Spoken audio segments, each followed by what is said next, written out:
Hello and welcome to today's webinar hosted by Kendall Hunt Publishing. This interactive presentation explores the history of experiential learning and its impact on students of color in the Jim Crow South.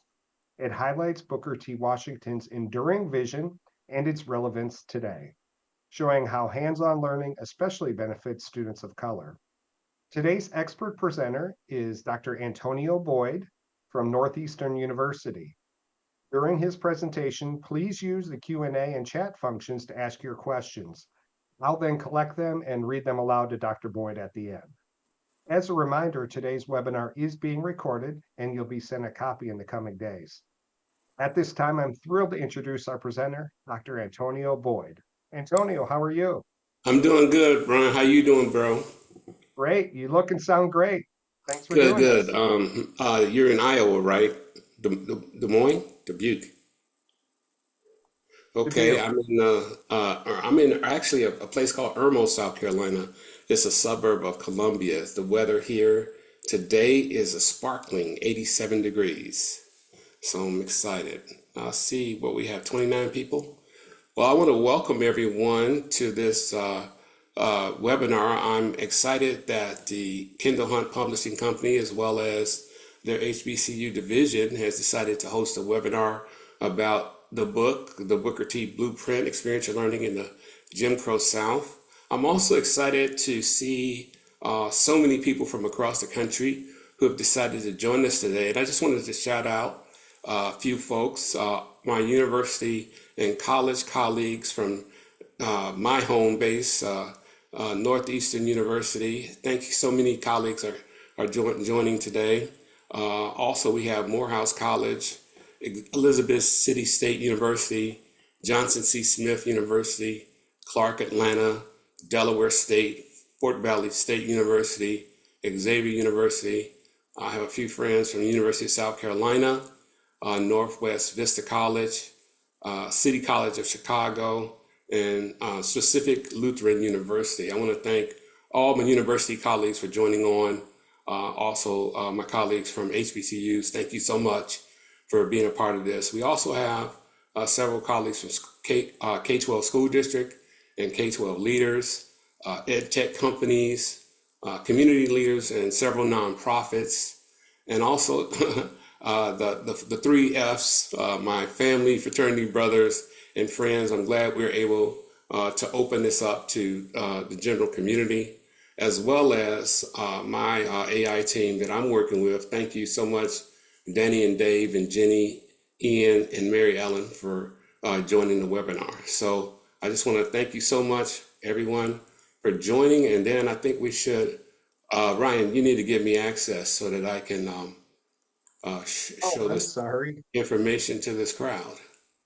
Ah, Sorry about okay. that. Hey. You are Uh, promoted. okay, you got it? Yep. Yes. All right. So I want to just, like I said, I want to thank everybody for coming today. I'm sharing my screen right now. Hope you can see it.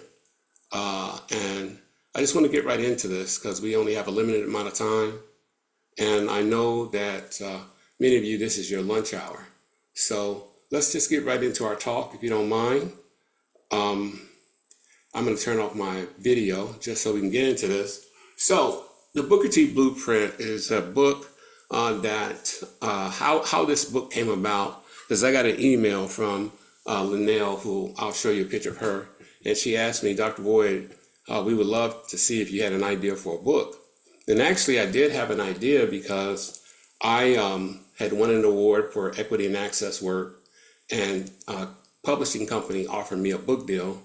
But when I put the proposal together to write a book about experiential learning in the Jim Crow South, all of a sudden the publishing company said, well, we don't do history books, we do teachers books. And so I kind of got discouraged, but then I talked to a friend of mine and he said, well, just, keep going. And next thing I know, I get reached out to by the largest college textbook company in our country, and they asked if I would put together this book. When I sent the proposal, they immediately said, yeah, we want to publish this book. So I just want to say this. This is a Booker T quote. Success is to be measured not by so much by the position that one reach in life as by the obstacles which he has overcome while trying to succeed. And so that definitely was an obstacle. And the other obstacle was I actually, at the beginning of the year, was supposed to start the book process and actually was put in the hospital for acute respiratory failure, COVID, bacterial pneumonia, and renal failure. And so we didn't get to start until I got out of rehab in April. By the grace of God, we were able to finish the book in September. So a 6 month process, 240 pages. And I just want to thank Linnell Whiteman, who is on the call. She's the publisher, and we work together with the team at Kendall Hunt to get this done.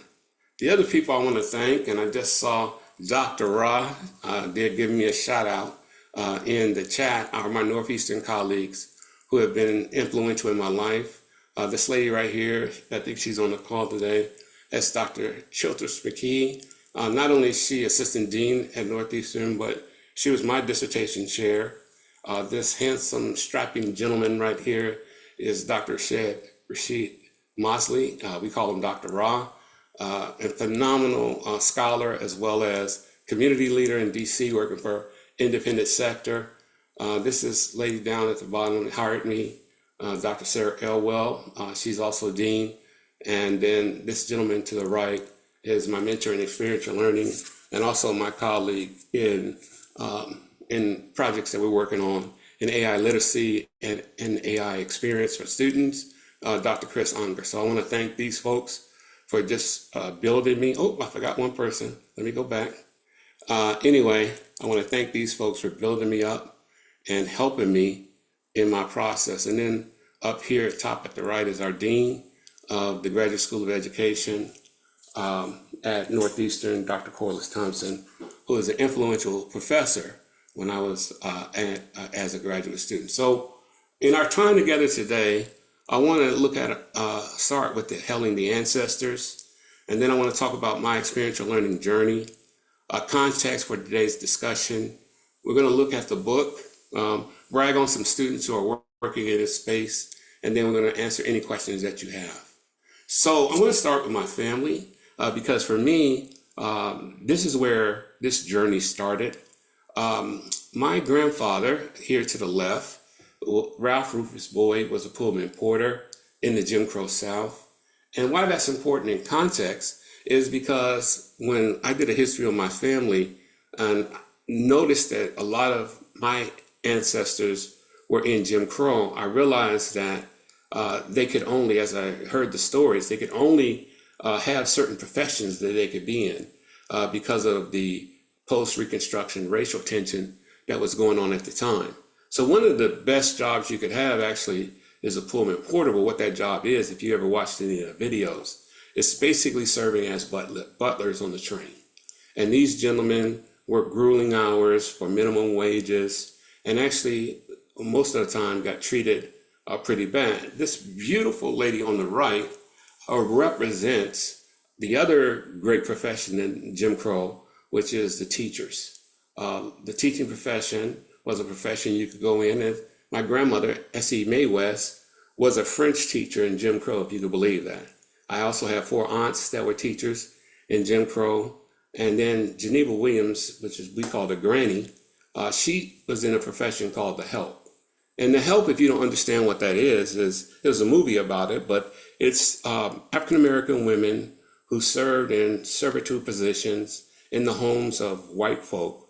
And they did everything from cooking and cleaning to raising their children, basically all their lives. And my grandmother actually was the help for the owner of the New York Mets and New York Giants. So growing up with her, I was able to go to those games because she was pretty much a part of their family. And so when you think about Jim Crow for me, the other thing I was able to experience is another part of the family. We had a relative that was 108 years old. So we call her Nurse Mama, but Nurse Mama was also enslaved. She then became the help. And I remember my first experience in the South was going to what they call camp meeting, which is a reenactment of basically a family reunion in slavery, where they dressed in the garb, they actually butchered the food, They sleep all together in spaces that remind you of enslaved moments. And then they have a revival at church. So for me, coming from Chicago by way of New York, it was total culture shock. But the greatest memory I had of camp meeting was the fact that I saw Black ancestors who had been married 75, 80 years, 50 years, and the power of the family. The other thing was they had a time where they reenacted education, and they basically had all the children sit around learning to read from one person who was a teacher from the North, which is how that was done. So the impetus of me really researching this and getting into this started with my family. And then it went into me reflecting as a graduate student on my high school. I went to Lindblom Technical High School in Chicago. It's called Lindblom Math and Science Academy now. And that high school was an experiential learning school. For years has the reputation of graduating 90% of the students in the school, although it's in probably the most dangerous neighborhood in our country, a neighborhood called Inglewood for my Chicago folks. And many of us are proud graduates of Lindblom. And as I reflected on my position in graduate school, I said, you know, what made that school tick? How do you take kids from all over the city, put them in the worst neighborhood in Chicago, and still you have 90% graduate in that school? So as I was working in education in South Carolina, I tripped up on a school called the High School for Health Professions. And same thing, it was in Orangeburg, South Carolina, rural community. The high school down the street only graduates 60% of their students, but HHSP graduated 100%, sent them on to medical school. Most of the students at that school by their sophomore years, they were CNAs, they were dental assistants. A lot of the students before they graduated were making more money than their parents. So these experiential learning schools put me in a space of wanting to research, how do these schools impact students of color, and what is the secret sauce behind them?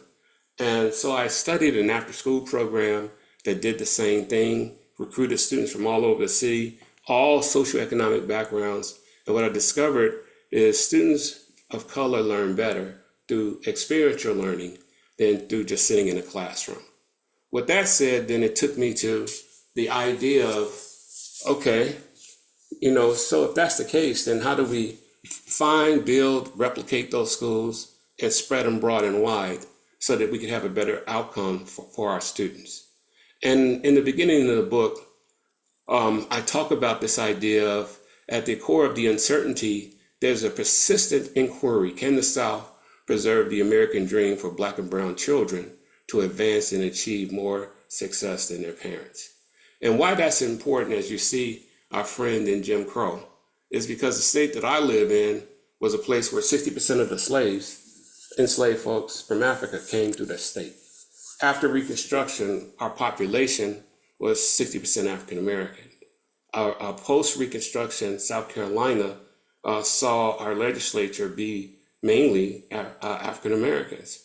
Dr. Mary McLeod Bethune is a South Carolinian, and a lot of powerful leaders. But in the 1800s, yes, we changed our laws, and we were probably ground zero for Jim Crow. Going forward to the 1970s, we passed another law that set us back, where our legislature said that in South Carolina, all you needed was a minimally adequate education. Because of that, we've been 43rd or less in education since. We have high schools where more students graduate from DJJ than our high schools. We have high schools where the books in there are from the 1930s to this day. And unfortunately, we just passed the largest, deepest education reform law around DEI in the country. And I remember at Northeastern, Dr. L. Ewell, our policy professor, he always used to tell me, Antonio, all politics is local. And the strongest politics in our country is in school districts. And on April 5th, we passed a law that now actually African-American studies is illegal.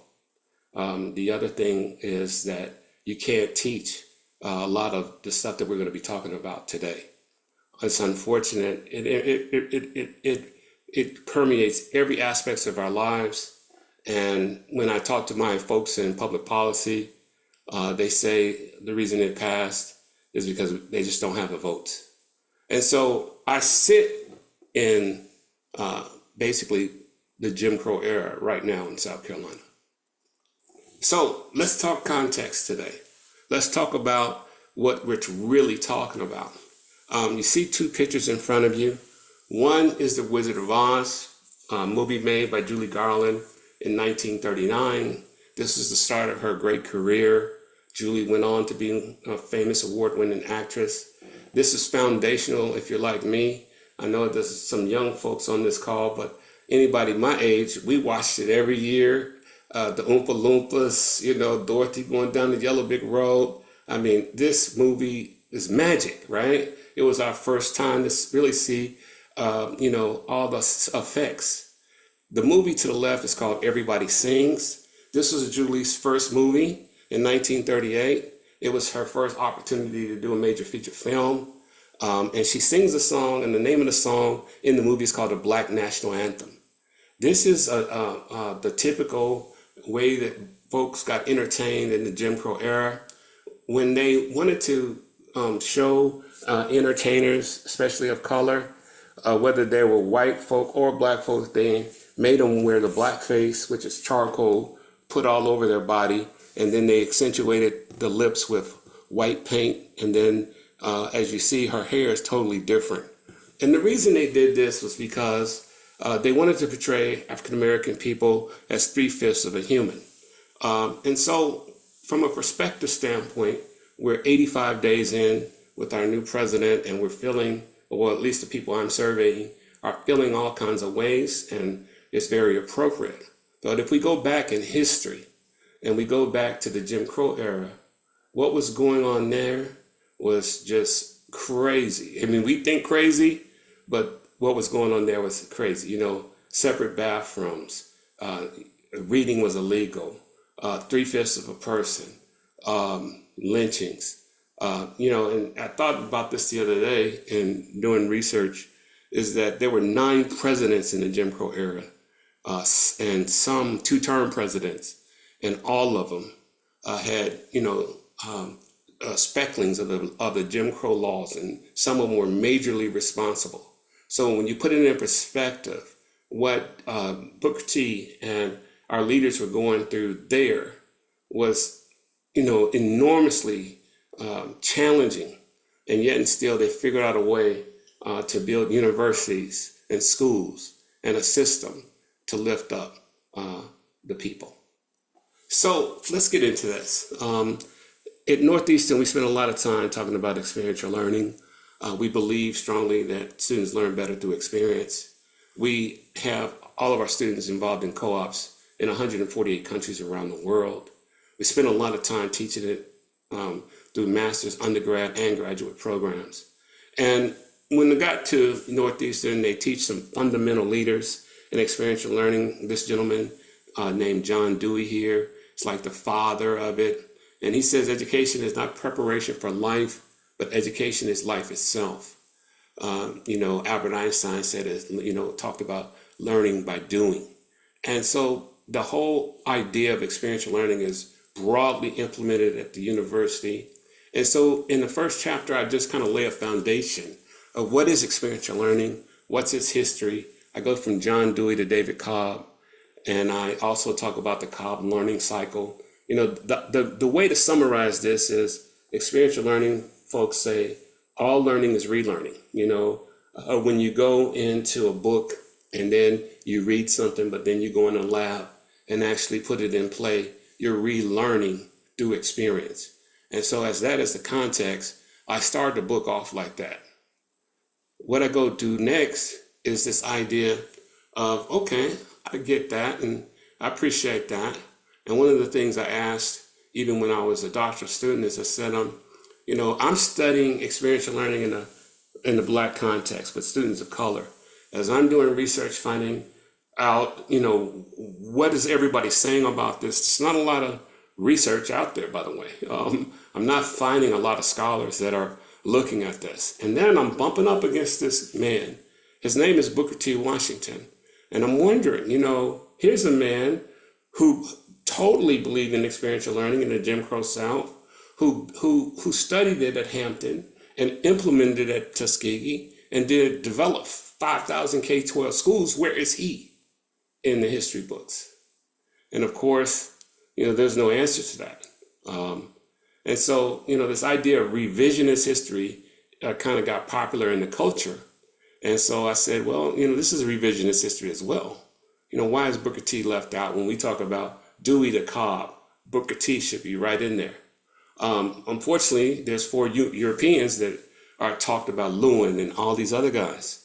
But this gentleman is not talked about. And there are also some female African-American educators that are at the forefront of this. Where are those folks?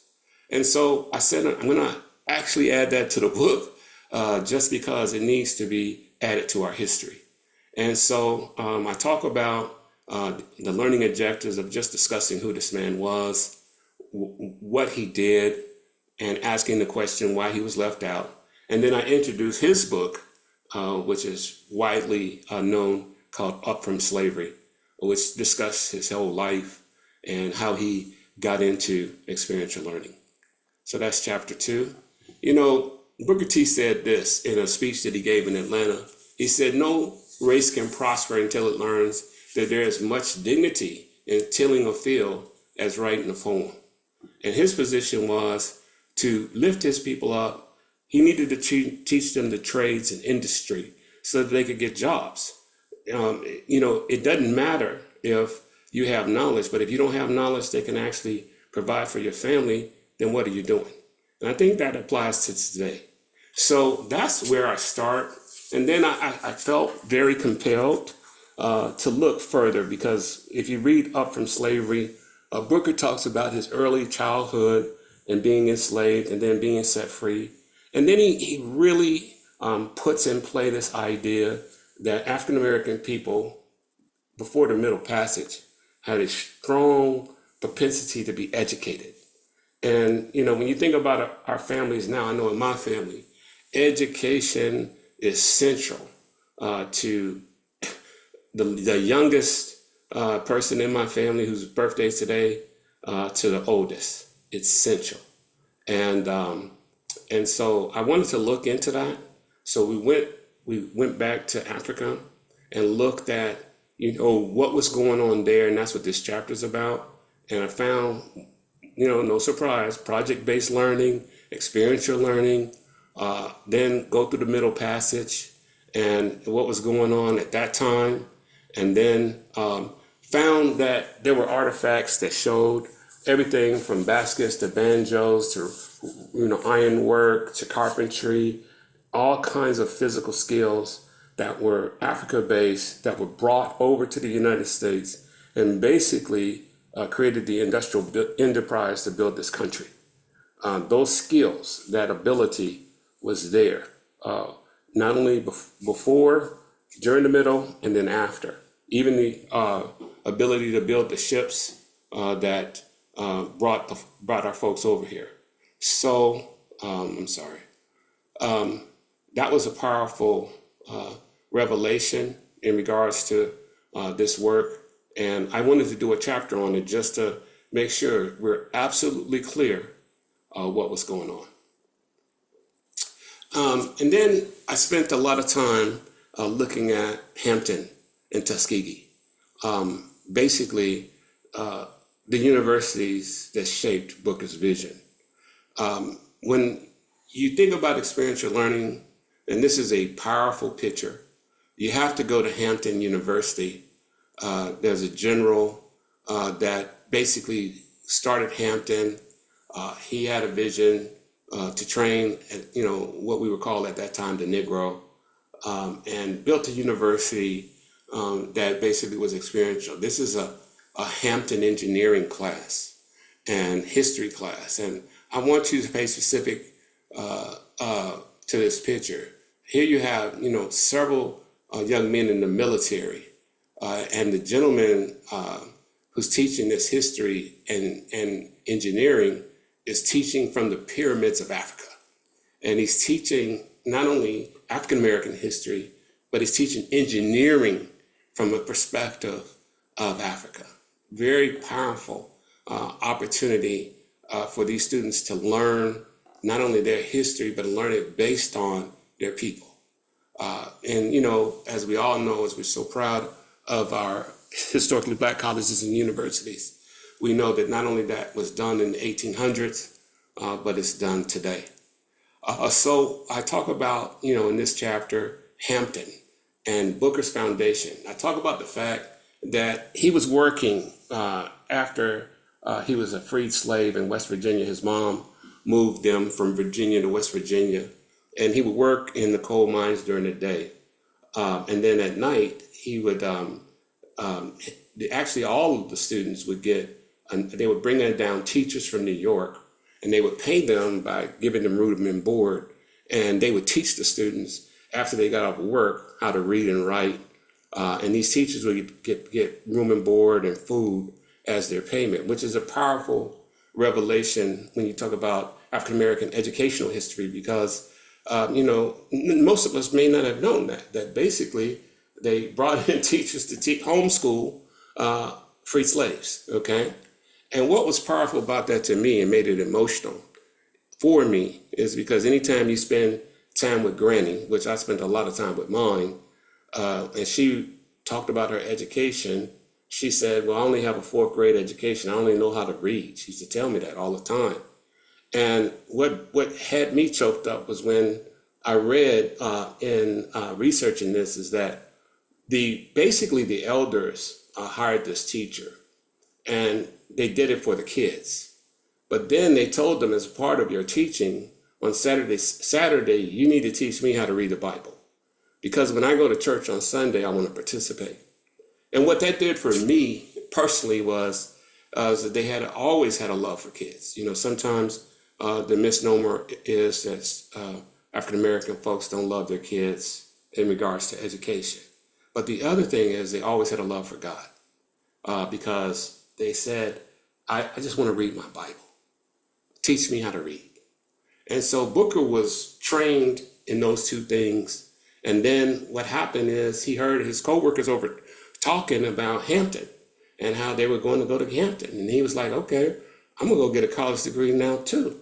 So this man walked 500 miles from West Virginia to Hampton. In that process of trying to get his education, he saw lynchings, beatings. He actually had to hide under railroad cars. And for me, anytime I get tired of fighting for education, I think about that. I think about what he went through just to get to Hampton. He had to work on a ship to pay his way. His journey was experiential for sure. When he got to Hampton, he had $50. He didn't even have 50 cents. He didn't even have tuition. So he had to work as a janitor to get in school. And many of us who went to college, our experience is this too. It's an experience. I left home with a bag, a little something from grandma, and showed up on the campus of the University of Illinois broke. College work study. My first job was a janitor and then a bus driver. My frat brothers on this webinar will tell you, this is real. The experiences of our students and how they have this journey to fight for education that is intense, just like Booker did. And I think that was a part of his motivation to build Tuskegee. He said this: you go to school, you study about German and French, but not about our own race. I hope there's a time where you'll come when you study Black history too. Powerful statement, definitely something that is a motivation for me to want this history taught. So I'm so grateful to the universities on this call because we need to teach our history. This is a beautiful picture of a young lady at a Rosenwald school. In chapter 5, we get into the educational stance between Booker and W.E.B. Du Bois. I'm not going to get into that debate right now. I told colleagues at the North Carolina Association of Research and Education, I guess every major North Carolina university was there, that I wouldn't have written a book about Booker if I didn't agree with Booker's philosophy, but I don't disagree with Dwyer because I think about the talent intent philosophy that he talks about in the souls of Black folks, and then what Booker talked about in my larger education. And I think, there would be no 107 HBCUs and charter schools, over 43,000, if not for Booker. But yet still, there would be no Barack Obama, Harvard-trained lawyer, who's a part of the talent tent, if not for Du Bois. So I think both gentlemen were just trying to lift up their community, and we need to study both. And so I put in this teacher's guide, a resource of the speech, The Atlanta Compromise, which is Booker's speech about his vision for African Americans, and then souls of Black folks, where Du Bois lays out what he thinks, and then my larger education, which is a further kind of vision for Booker after he traveled around the world and looked at education systems, and then he came back with some ideas that took what he wanted to do further. So we look at Hampton and Tuskegee again, but this time we look at it from the perspective of how those universities were built, what were the education philosophies, as well as what are they doing now in experiential learning. And it's a blessing to look at Hampton and Tuskegee from that perspective, because all of our HBCUs are doing a lot of outstanding work in project-based and experiential learning. But I framed it like this, going to an HBCU is experiential. And those who are graduates of those universities say every aspect, whether it's financial aid or Wednesdays, chicken days, or the basketball games or the football games or the marching bands, for the students who go to those universities, it's a unique experience. And it's just something that needs to be studied. My colleague, Mary Beth Gosman at Rutgers, and some other colleagues just wrote a book about that, the HBCU experience. If you get a chance, you need to read it, because it's a powerful testimony of what HBCUs can do. So that's what I write about here. And then I write about a young lady who was at Tuskegee, Elizabeth Evelyn Wright, and how she got the foundational vision to then go out and basically build another school that I'll talk about in a few minutes. The other thing that was going on that was very powerful to bring out at both Hampton and Tuskegee was the idea of how those schools were safe places for African Americans who were on the run, who were basically being looked for to be lynched, and how these leaders navigated that. Booker says this: "I will not permit no man to narrow and degrade my soul by making me hate him." Powerful leaders, moral leaders. And I mean, I think that if you visited these campuses today, you see the same kind of people. I know I do. And it's just a powerful thing. It's something we really need to take a lot more pride in, that some of the most phenomenal leaders in the community are on the campuses of historically Black colleges and universities. So I go into this idea of teaching the trades and project-based learning, but what I do is I look at what's going on now and all the best practices around the country around this. And there's an initiative called HBCU First, which focuses on experiential learning, internships, and opportunities for students of color to work in the workforce, Leadership Academy, and HBCU Day One Ready. This idea that day one, when a student shows up at any corporation or organization in their field of study, they're ready. I experienced this in my own family. I have a niece, went to North Carolina A&T in cybersecurity and psychology, interned with several organizations, and then became a security specialist, I think with Target first, and now she's with Amazon. She just won the highest award for that space for a young African American leader in that space. Totally prepared, day one, for to do what she needed to do based on experiential and project-based learning. All right, so then I go into the K-12 space, and I talk about the partnership between Booker T. Washington and Julius Rosenwald, who at the time was the president of Sears and Roebuck. And if you want to kind of make an analogy, he's like the Bill Gates of his time. Booker T had a real strong philosophy that he was not going to fund HBCUs on government money. Not that they were giving government money out, but he was going to fund it through partnerships with titans, with wealthy philanthropists. And then he also, once that trust was built, he said, I have to have a larger vision, and this is something we need to think about. This is why he created a blueprint. He said, we're not going to just do universities. We're going to do 5,000 schools because it's illegal for our schools, our kids to be in their schools. So he did 5,000 in the Jim Crow South. The powerful thing about these schools was how they developed them. They went into communities and said, okay, you have to apply for a grant. Those grants then gave the communities a certain amount of dollars. The communities had to raise the rest, and then they owned those schools. To me, not only should he get credit for experiential learning, but he should get credit for charter schools, because that's what that is. And when I look at Black charter schools right now, they're at 43,000 and growing. And when I look at historically Black colleges and universities, the enrollment right now is up 7%. So the basic philosophy is, we can help ourselves. We do not have to rely on a system that's changing every day. 85 days in, now whole Department of Education is getting rid of. What are we going to do? And that was his philosophy, and that's why he had a blueprint to what we could look at today. All right.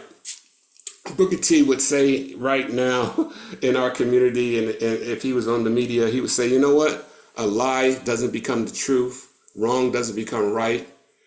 Evil doesn't become good just because it's accepted by the majority. What a powerful statement that applies to today. We're being bamboozled. We're being lied to. We're being told that, there's so many things in our society that are right, that are wrong. That's not true. And the whole reason that he developed this wonderful system of education is because he's not going to live in that space. He's not going to back down or be fearful of what's going on. He was committed to education. He knew that our community was committed to education. He knew from being an enslaved individual that all we wanted to do is read and write and live our lives. And so what he did was he said, I'm going to focus my people on that. So this is a controversial chapter. When I shared this book initially with the scholars in North Carolina, I opened up the conversation and said the name of this chapter is Titans and Presidents, the Future of Workforce Demands Change. And I asked my colleagues, what is this chapter about? And everybody didn't want to answer the chapter because this was right when they had passed the executive order to get rid of DEI. But everybody was shocked, hurt, hugging each other. And I said, you guys can say it. What is this chapter about? And how does it apply to today? And colleagues said, one gentleman was brave enough to say, I think he was from North Carolina State University. It's about the relationship between Booker, Theodore Roosevelt, and the titans of that time, the business leaders. I said, absolutely. I said, well, how does it apply today? He said, well, basically what you're saying is, even though you wrote this book in September last year and we didn't have a president in place, you're saying that these titans back then had influence over the president, focused on developing the workforce pipeline. I said, absolutely. That's what I'm saying. I'm saying that back then you had titans like Rosenwald who said, hey, in the North, we need a workforce. So the 12.5 million enslaved folks that have been freed, we need to train them so we can bring them into our factories. This is the Industrial Revolution. In the South, the Titans said, well, no, we need cotton and rice. We've been making billions off of this industry. So I know Lincoln said 40 acres and a mule, but we're going to deny that. As a matter of fact, not only are we going to deny that, we're going to create oppressive Jim Crow laws to make sure we suppress these folks so that we can beat them into submission through fear so they can continue to help us.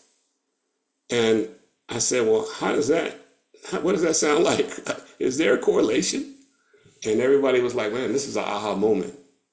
This is the strategy right now. And the questions that I got from folks was, well, no, played it out for me a little bit more, Dr. Boyd. I said, okay, you come out in day 20, you say, I'm going to put 500 billion in AI. You say, we're going to an AI world. That's going to reduce the workforce because most gig jobs are going away. Who works gig jobs? What is a gig job? McDonald's, Burger King, stores, Uber. So all those jobs are going away. We're moving to robots and AI. So what do we have to do? We have to create an environment in the education system, both at the college level and in K-12, where we can control that. So what do? We go after colleges and universities on a mass in unheard of ways. We tell K-12, if you're teaching a certain curriculum, it's illegal. We also tell K-12, we're not even having anything to do with the services that you're providing for poor, underserved, disabled. As a matter of fact, we're going to outsource the whole department, get rid of it, and then give it to the states. And scary thing for me is in the state of South Carolina, they just passed the most comprehensive, divisive Jim Crow law since Jim Crow. How can I trust them with the money that they'll get from the Department of Education to provide equitable service in the K-12 space? Oh, what does that sound like? Well, that's that's back in the day.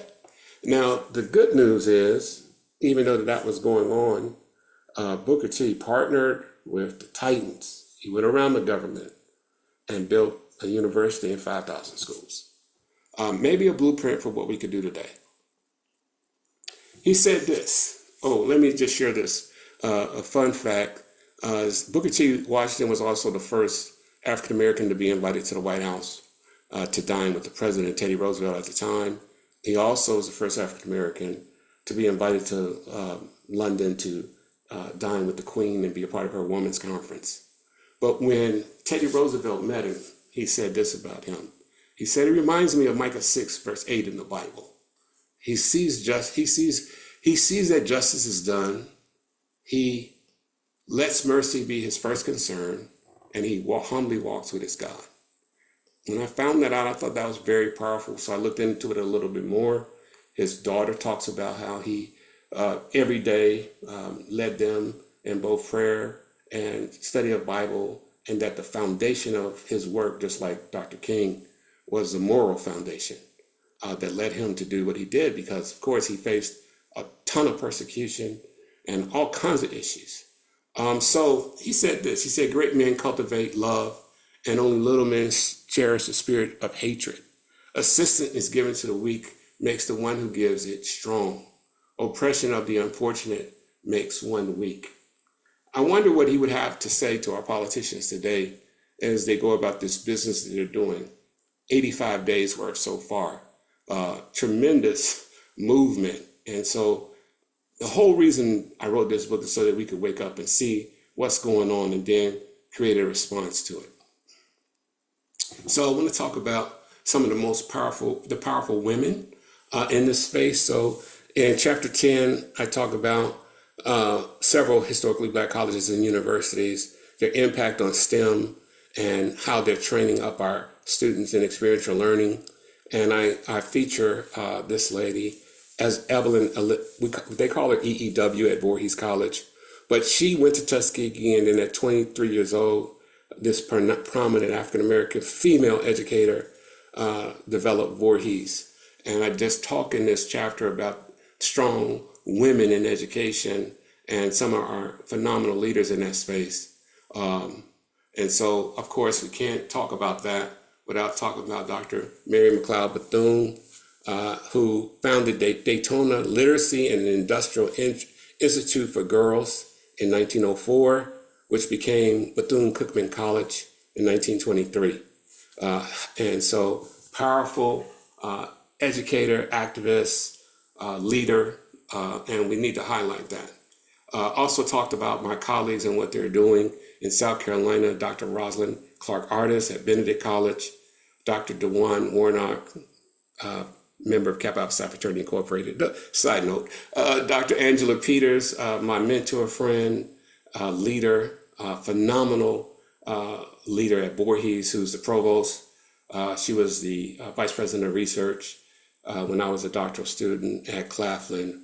Dr. Peters has secured in Jim Crow, South Carolina, not only AI and STEM and all kinds of programs and experiential learning for her students, but she just got Voorhees approved to be a charter school district.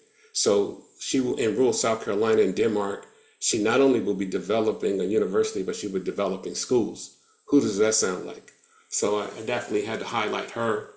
And then just somebody that I'm watching that is doing a phenomenal job. I know we have folks from Delaware State on the call, Dr. Tony Allen. And so I highlight these heroes and sheroes who are doing it now. And I also focus on the idea of their leadership and how they have to be more than educators. They have to be activists, philanthropists. The largest HBCU endowment is $50 million. The largest PWI endowment is Harvard at 20 times that. So they have to do more, just like back in the Jim Crow South.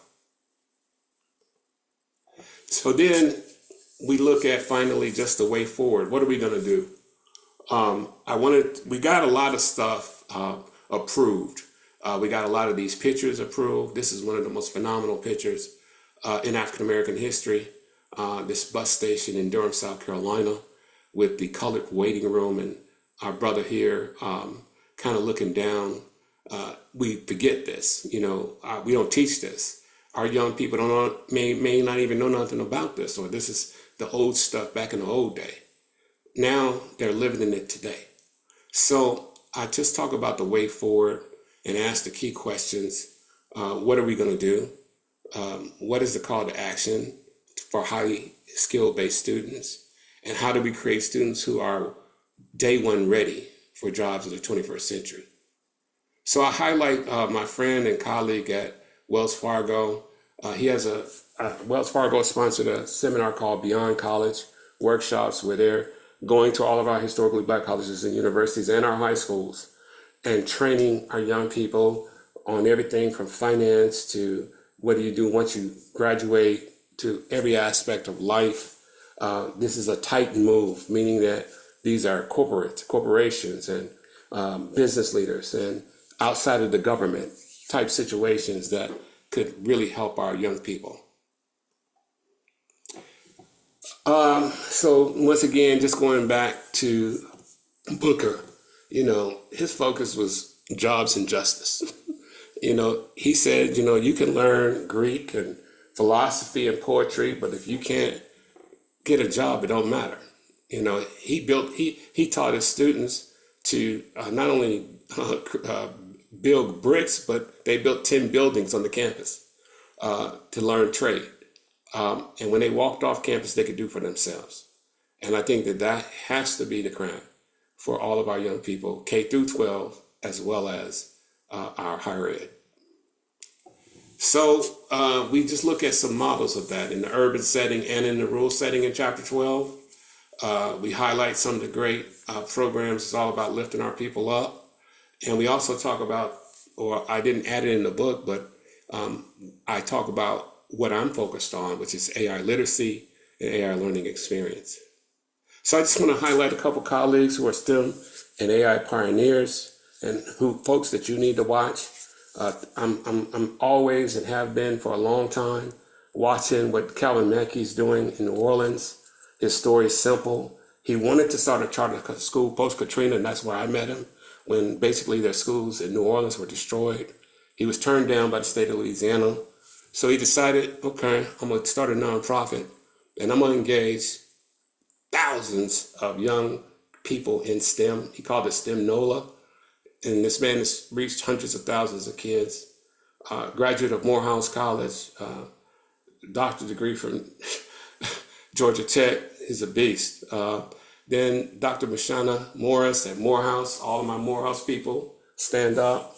This lady is the AI queen in our country right now. Dr. Mashana has developed an AI tutor, an AI TA for her young men at Morehouse to expose them from AI pillar to post, to get them AI ready for jobs day one. So I wanted to hold up some colleagues that you can look at to go see what they're doing. And if what you're doing, reach out to me, and we definitely want to elevate what you're doing. And this is what Booker said finally. He said, if you want to lift yourself up, lift someone else up. And that's what we have to do. We have some heavy lifting, as I tell my colleagues in the vineyard. We have to lift up a whole generation of kids that will be in what my president of Northeastern calls the fourth world. The first world was the Industrial Revolution, and that's when we were going through Jim Crow.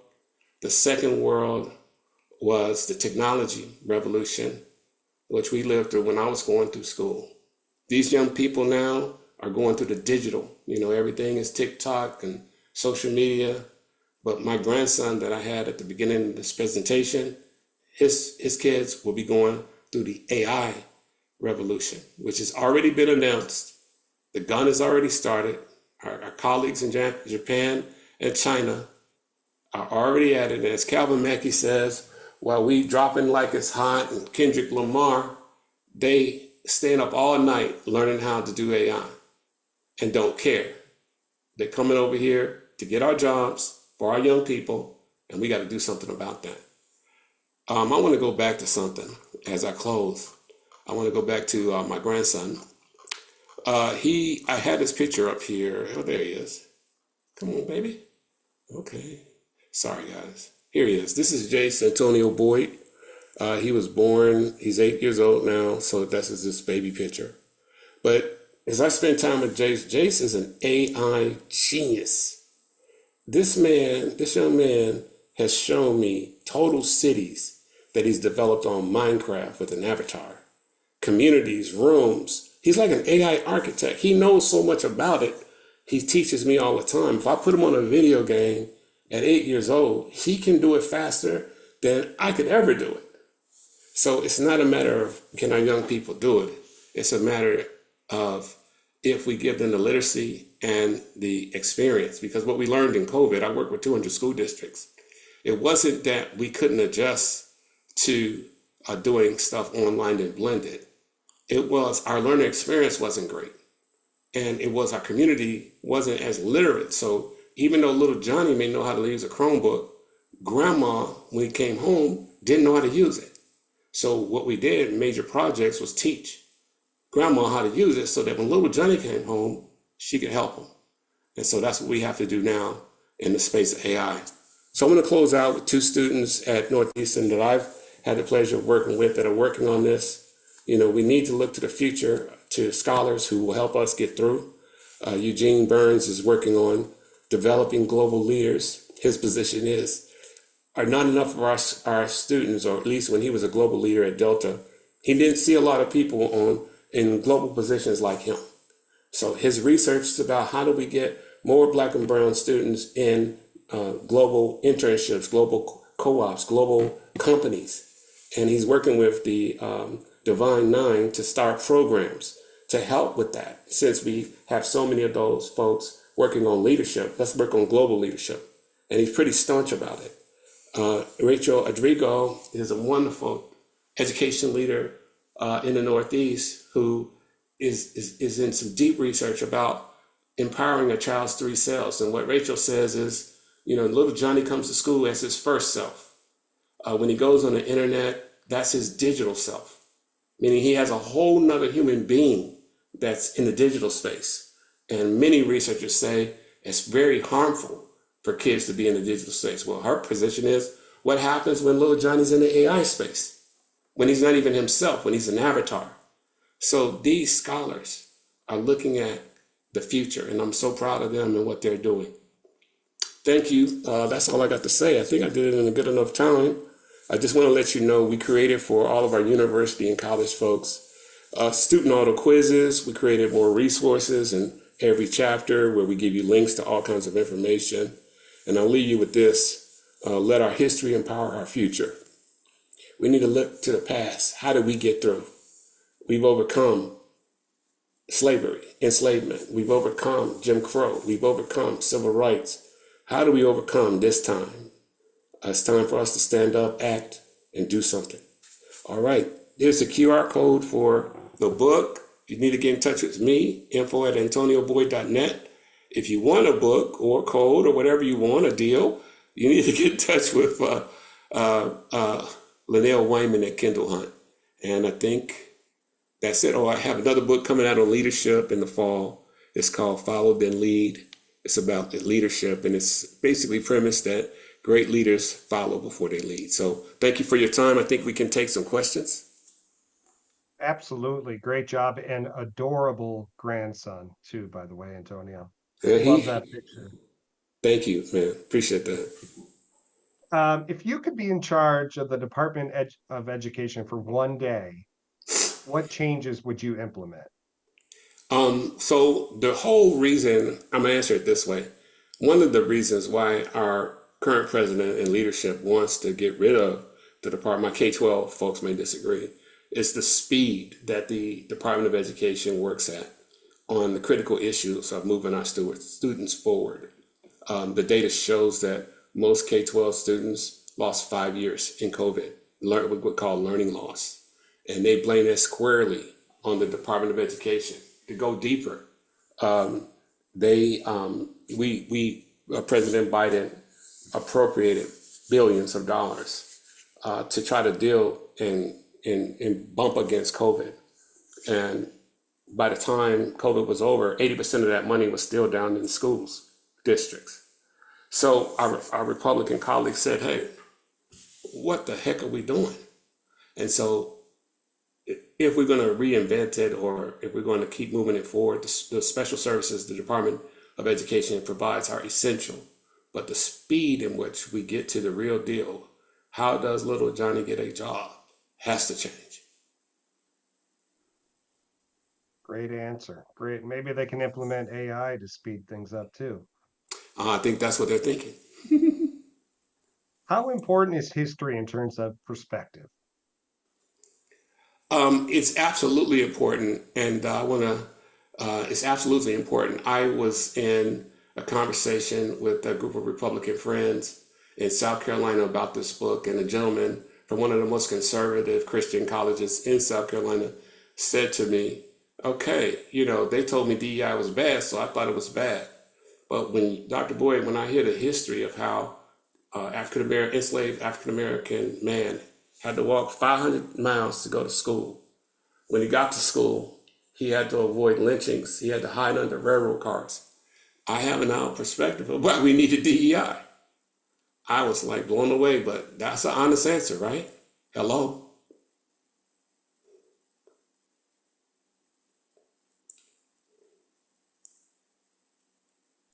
That's Any other terrific. questions? We're getting lots of great comments here. I'm out of questions, but we're getting great response.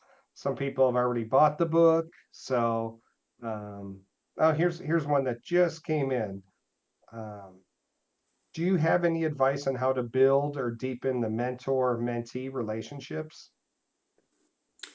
Well, that's you say deep in the mentor and mentee relationships. My advice is that we need more mentors. I'm highlighting in my writing experiential learning programs around mentorships all the time. I want to talk about Dr. Stephen Peters and what he's doing with the gentlemen's and ladies clubs all over our middle schools in the country. And basically what he's doing with these young people is the same thing Booker T did and the general did at Hampton. He's teaching them how to be young men, young gentlemen, and young ladies, from their dress to etiquette to that whole 9 yards. So I think we just need more and more and more and more and more and more and more programs like that. We can't do enough to wrap our arms around our young people, can we? And do you have any advice on how to bridge generational difference in a way that respects the past while progressing forward into the future? I think that when it comes to generational difference, if I aren't, I came up, I'm 62, so I'm gonna tell you how old I am, but I came up in a time where our ancestors sat us down and taught us what was going on and what their lives were like. and our history. Our teachers taught us. Some of my elementary school friends may be on this call. You know, Miss Johnson had that look of that lady on that picture I first showed you. And in our English class, she said, we're going to write a research paper. It's going to be 30 pages, and we're going to do 300 note cards. Y'all got to go to the library and get, remember the little cards you had to get and write down the citation. Dr. McKee, Sharice, you had nothing on her. So I think, we have to bridge that and have to be that diligent about teaching our young people and take them through stuff in education so that it'll bridge those gaps because they'll understand from a historical perspective why we're doing what we're doing. When your grandmother has a fourth grade reading level and she says, you got to go get your lessons. Remember that? We were like, what you talking about? But for her, she was just saying, go do your homework. There is a longing and desire in the African American community for education. It's no doubt, it's there. We just got to produce it and promote it. Any Thank other you so questions? much for your time today, Dr. Boyd. This was incredible. All right, thank you. Thanks, Kendall. Thanks all my colleagues, friends, family, friend. Let's keep going. Let's do this work in the vineyard. I will get a recording sent out hopefully today or tomorrow, and look forward to hearing from everyone. Have a great day.